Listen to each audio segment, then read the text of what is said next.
Well, hello everyone and welcome back. What you're looking at here is an Ithaca shotgun, and I've got to restore it. And this shotgun is in. I'm gonna see if I can zoom in. I'm out here in the sun. I'm hoping you can see, but it's an Ithaca model 37 featherweight 12 gauge. A great gun. However, they have let it rust all over the barrel. And the Ithaca, if you know about the Ithaca shotgun, you know that I'm trying to find it in the camera. The Ithaca shotgun is a bottom eject shotgun. Now I can ratchet this one back, but it takes all my strength to do it. I mean, it's that rusty, but it's a bottom eject.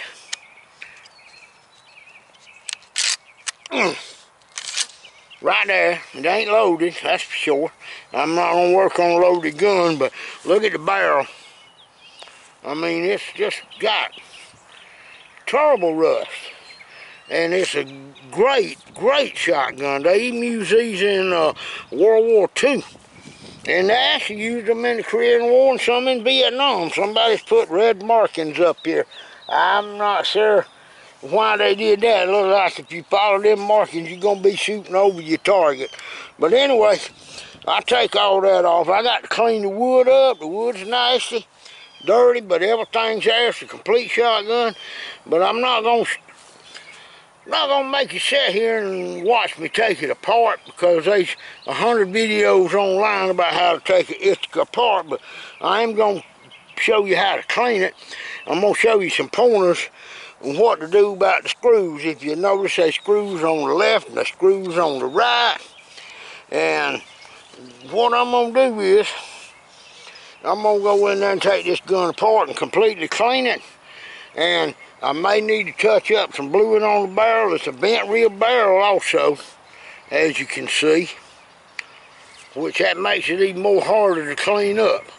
A round barrel's a lot easier to clean than a bent rib, I can tell you that right now. But anyway, let's go break this down and see what we can come up with and see how pretty we can make this shotgun. Okay, as you can see, I went on and completely removed the stock. Now you could remove the stock with the trigger housing still intact. But here's where I'm having a problem. Right here on this shotgun, that nut has been on there so long that it won't hardly break loose. So what I've got here is just a plain piece of leather, because I don't want to grab it with these channel locks. So I wrap this soft leather around it like this right here, and I squeeze it. There we go, it broke loose. Alright, let's see if we got it now. Yeah, so you turn that in to the right, you turn it in, and I should have cocked it back, which I can go ahead and do halfway, and twist the barrel, and the barrel will come off easy. But what I done right there on this leather part, with this leather, I protected this cap. Now there's a spring under there, and also should be what we call a plug, a piece of wood in there, so you can't load but 3 in it. I'll find out that when I get to it. But see how we get in there, and we got 6 screws to take out, and then 7 counting this one up here to get this tube off and disassemble. So I'm just wanting to demonstrate how to take care of somebody's shotgun without marring it up by putting steel on steel. Never do that. Even when I put the barrel in the vise for inside cleaning, I wrap a piece of leather that fits in my vise around it. So I'm going to cut the camera off and go ahead and take it apart, and we'll talk about what I'm doing to make sure that every screw goes back in the same hole. Okay, I'm back. It's been like 5 minutes and I've got it completely assembled. I didn't have no problems, but There's your trigger carrier group out. Your receiver here. You got your barrel over there, your injector rod laying there. I got my bolt back there, and you can see how dirty it is. But see how much rust and pits on this barrel? That's bad. It's going to take some work. Okay, so I'm going to get you at the tip of the barrel now, and I'm going to show you what I did with my screws, because I'm going to soak them in mineral spirits. But the screws that goes on the left side, I'm on one jar, old coffee jar. I use these all the time. Put mineral spirits in it. I hadn't put none in yet, but I'm gonna let them soak while I'm cleaning this other stuff up. That's the left L. Then I got one, cause I like to keep my screws in the same hole they come out. Now, does it matter or not? Really, probably them screws probably have done been removed, because I can tell they boogered up somewhat and all. So, and then you got your end cap. Got my forearm. If I got to, I'll have to take this part here off, pull the sleeve out, redo the wood, and it's on there tight, so I got a special tool. It's like a big piece of steel that goes across there. It ain't a screwdriver, and you can pull it down. So anyway, so that's what we got. You can see how dirty, which it ain't bad as that first one I cleaned. I think the worst one I've cleaned this week was a Remington Nylon 66 that I guarantee. Now that right there is that indentation that holds your pump action slide on. That one was hung on this gun. I had to wrestle with that little booger, but it'll be like new when I get through with it. I guarantee you that. But here's what the receiver looks like. See, I got it all ready. I mean, it's got good cleaning access. I got a tube out, and this one didn't have a plug, so you could have put 5 or 6 shells in this shotgun. And I'm not going to put a plug in it. I'll leave that up to the owner, or either I can make him a plug, whatever one he wants. All I'll do is make one out of a wood dowel rod, and that's all you need. Just something to stop the shells from going in when you get to 3. Alright, so I'm on, you don't have to watch me clean it. You know how to clean a shotgun, but I will tell you one thing on this. I'm going to start with is hoppies number 9 and some steel wool. And I may even take this barrel out. Matter of fact, I am. I'm going to take this barrel out to the well where I got a plastic table set up. And I'm going to wipe vinegar on it and steel wool and see if I can cut some of this rust and lift some of that rust out with vinegar. I hadn't looked down the barrel to see what it looked. Oh man, I don't know if you'll be able to see down it, but apparently ain't nobody ever cleaned it. They shot it and stuck it in a truck or something, but it's rusty. It's been sitting for years in an old house with no heat and air conditioner in it. And it was a young man's granddaddy's guns.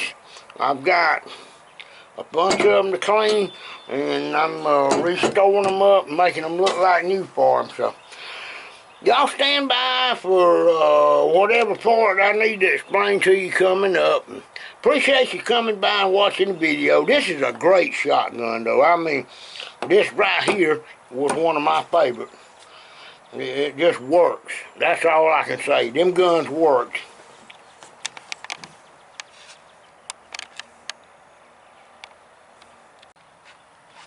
Okay, I'm back, and as with a lot of these old shotguns, I'm going to show you what we run into sometime. And I don't think this one's got no harm done. I think the rail, I hope, is lined up better, but I took the forearm off from the loading tube, and see that? That ain't factory. Somebody's put brass on it, so that means at one time or another, this tube has broke. Now, I'm going to check it and make sure it goes in and out good, but that right there is a common problem with a lot of pump shotguns is the tube right here, the arm that pulls the cocks it, brakes. But that one's been repaired. The other gun I worked on, it was all original in there because they silver soldered them things on. They don't use brass. But that's been repaired by somebody, and hopefully they done a good job and put it back lined up where it's going to go in and up and down that rail like it's supposed to. But we'll see. The wood is in good shape. It's dirty, but dry. I mean that thing there is going to have a good dosing of lemon oil on it to get it to saturate back in, or some linseed oil or something. I'll study on which one I'm going to use. But anyway, the wood is drying out, and it'd be very brittle and easy to crack or chip. So we need to treat it. I always wipe my guns down with lemon oil. I use a dark lemon oil on my dark guns. On one this color though, I use a regular clear light colored lemon oil. So anyway, I just wanted to show you what we run into, which might not be a bad thing. This tube looks, if you look down it, it looks fairly straight. So whoever fixed that hopefully done a great job on putting it back together. Okay, here it is about 3 to 4 hours later. I let that thing soak for a long time. I got so much junk out of there that I had to empty my mineral spirits twice and clean it out because I was getting particles in it. But I think it turned out beautiful. The wood was not that bad. Wasn't no damage on it. The receiver polished out, beautiful. You can see the engraving now. You couldn't even see that before. Where it's got a little surface rust. Right there's a spot. I'm gonna talk to him about maybe polishing out. I got the bottom's got some rust on it, but I got everything polished out. The forearm turned out beautiful. The barrel, it's gonna have some spots on it, but it's a workable, usable gun. Right as of right now, it is in top-notch shape. Let me go right here, see if I can show y'all in the camera here. I got to put it off for safety here, I reckon.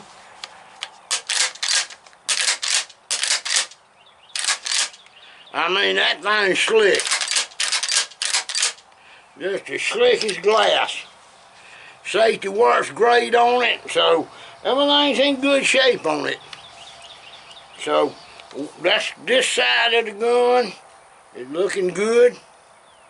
The other side's looking good. Everything's clean and oiled like it should be with real gun oil, not some kind of grease or some kind of gooey stuff. So there we have it. And I've got a Browning A5. This one had a recoil pad on it. The other one didn't. It's like I said, a model 37 Ithaca featherweight 12 gauge, and the other one is a model 37 Ithaca 20 gauge. Boy, I'd love to have that little 20 gauge. And them little 20 gauge are sweet. Fun little gun to shoot. But anyway, I hope y'all enjoyed the cleaning video, and I've got a Browning A5 to do. Well, a couple of them, I think 12, 20, and maybe a Sweet 16, and some deer rifles. I don't know what they are. They may be Mausers or Savage or Ruger, or anyway, they bolt action rifles. But I told him not to bring me too many at one time. I do about 5 a week. Sometimes I had to work about all day on these things just to get the rust off as bad as they were.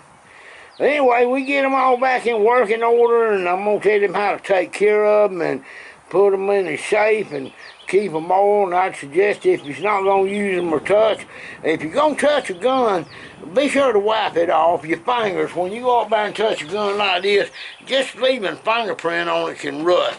Also, please don't never spray WD-40 in a firearm.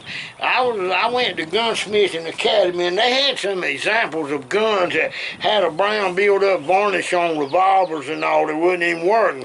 And they asked everybody, we know what the cause of it was. At the time I did, it was WD-40. WD-40 is water displacement made out of fish oil. After a while, after the water's gone and you keep spraying it, that stuff builds up into a varnish and it hardens. And I mean, it's tough to get out. But use a gun oil. Now I love the clear Remington. I hope y'all can see that. Just throw Remington gun oil. It's clear as a bell, but it's good and oily. But now I use Hopkins number 9 to do my cleaning and dissolve all the rust off the gun, and some steel wool. And also, I've got special brushes I use. This is the military AR-15 style brush with stiff nylon bristles, and this is a paintbrush that's got steel bristles in it. And then for the stock on that one, I didn't use nothing but the old English lemon oil. And I may put another coat of that on there later. You clean the stock first with Murphy's oil soap or something like that. Alright, hope y'all enjoyed the video, and I hope you have a great week. This is Old Folks and What We Know.